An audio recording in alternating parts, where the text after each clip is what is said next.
Assalamu alaikum warahmatullahi ta'ala wabarakatuh. Barkanku da zuwa wannan channel tamu mai suna Garin Danga TV. Kamar yadda kuka saba, mai magana Abdulaziz Magaji Garin Danga. Yau darasin namu zai magana akan yadda za ka kare kanka daga hackers. Misali kamar abu ne wanda kowa ma sani, yanzu babbar matsalar take damun mutanen da suke kamar Facebook ko Instagram da sauransu shine hackers.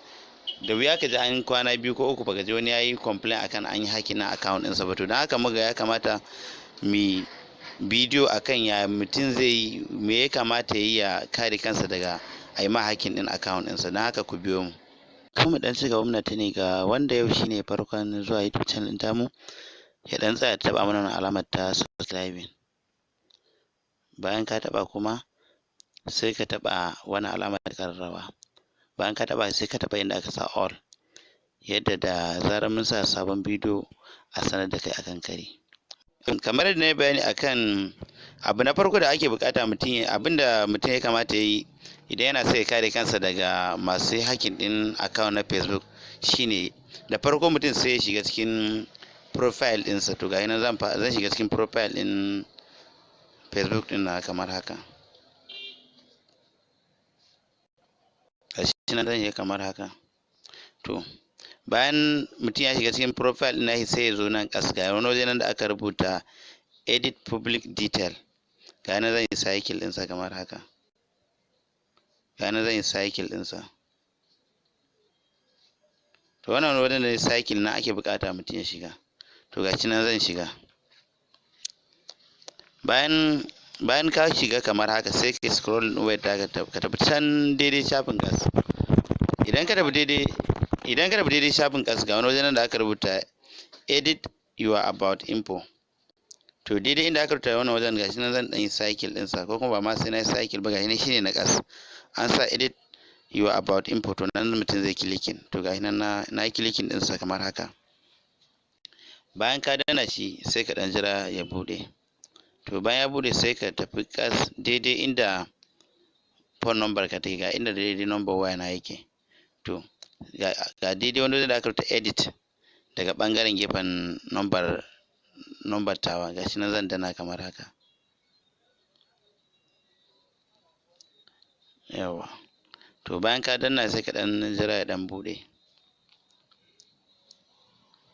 Okay, network ne yake dan bada. Yau to gashi nan ya bude min. To ga phone number nan na, to daga gefen ta ga wani wajen da aka alamar hoton abu kamar guda biyu, ga nan zan dan cycle ɗinsa. Yawa. Gashi nan wannan wajen. Daidai nan inda na yi wa cycle na ake bukata mutum ya shiga. Gashi nan za mu shiga. To bayan ka gani ya baka option guda uku. Na farko an ce public, na biyu friend, na uku kuma more option. To shi option na farko da aka sa public, idan ka bar shi a public, ka bar tick din akan public, to ka ba dama da abokananka da duk wanda ba abokinka ba zai iya ziyartar profile ɗinka ya ga phone number ka. Idan kuma ka bar shi a friend, iyaka friend ɗinka su ne kawai suke damar da su iya ganin number wayarka. Sai abu na gaba, to tunda muna so za mu kulle phone number tamu ba wanda zai gani, sai ka danna option na uku, ina ga danna more option. To gashi nan zan danna inda aka samu option. Ga nan danna ya bani only me, gashi nan yi alamar kwado. To dan haka shi ake bukata mutum danna, gashi nan zan danna shi kamar haka. To ga nan da danna shi, dan ku duba daidai da inda ke da alamar hoton mutum nan guda biyu, yanzu hoton mutum ya dauke ya koma hoton afwan zan dan karo hasken wayarta. Gashi nan ya koma hoton dan mukulli, alama kenan a yanzu haka ni kadai nake damar da zan ga phone number na. To bayan mutum ya haka, to sai to daga can ƙasa in kun duba ko ina ka danna saving. To ana buƙatar mutum ya zo saving, amma kuma idan kana buƙatar za ka ƙara kulle wani abun irin su kama address ɗinka da sauransu, su ma za ka iya kulle, amma dai mafi muhimmanci anan mutum ya rufe number wayarsa. To bayan ka rufe, ga wani waje da nan ƙasa an sa save, ga nan zan danna shi kamar haka.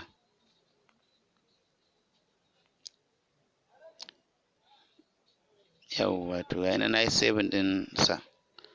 Okay, sorry na manta, ba shi kadai ba, kafin kai saving za ka iya, bayan nan ba akwai abin da ya kamata na yi, amma zan koma na yanzu. Tunda bayan ka rufe phone number ba iyaka ita kadai yake bukata mutum ya rufe ba. Yawwa.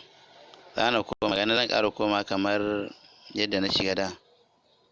edit public, sai kuma sai ka koma kai ganin inda ka edit your about info.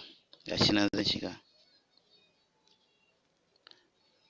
To daga nan kuma bayan ka rufe phone number ta ga zaka number na gashi nan in kun duba a jikin ta za akwai alamar kwado. Alamar kenan ni kadai nake damar da zan ganta, bayan ni ban da isa ya ganta. To bayan phone number sai ka taho kas, sai abin da ake kira date of birth. Shi ma idan san so ne ana bukata mutum ya rufe shi. Shi ma haka suna amfani da shi wajen su blocking na account mutum. To shi ma sai ka dana edit. Gashi nan na dana zan shiga ciki. To bayan na shiga daga san sama inda aka sa date of birth, ga wanda da aka danna audience is friend of friends. To friends na ake bukata ka danna. Ga zan dan kafin na shiga zan dan yi cycle ɗinsa dan na nuna shi sosai. Gashi nan daidai inda na yi cycle nan ake bukata mutum ya zo ya danna. To gashi nan zan danna na shiga. To gashi nan shi ma ba da option, akwai public, akwai friend, akwai kuma only me. To na farko, to da haka shi ma tunda da kulle rami wannan inda aka sa only me ga alamar kwado nan kawai shi mutum zai danna, ba sai na yi ƙara bayanin na baya ba tunda already na yi bayani a wajen phone number. Ga ni zan danna only me. To shi ma yanzu zan danna only me. To ni kadai nake da damar da zan iya ganin number. Sannan idan ka ga dama za ka iya zuwa ka kulle gender. Idan nan ma ka kulle ba za a iya gane cewa mace ne kai ko namiji ba tunda already ka kulle. Nan ma in ka gana ka iya kulle duk dai waɗannan abubuwan da ka iya bi ka kulle su in ka gana ma. Amma dai mafi a'ala masu muhimmanci shine ya zama da ka kulle number wayarka. Idan kuma da email ka buɗe, ka kulle email ɗinka yadda ko mutum ya niyyar zai ga ya shiga profile zai ga email ɗinka bai isa ya gani ba. Yawwa. To wannan bayan ka gama daga can sama akwai inda aka danna aka sa save. Gashi nan zan dan yi cycle din wajen. Gashi nan inda aka save din nan, to nan ake bukata bayan ka gama wani aikin sai ka zo kai save din aikin naka. Yana zan danna kamar haka.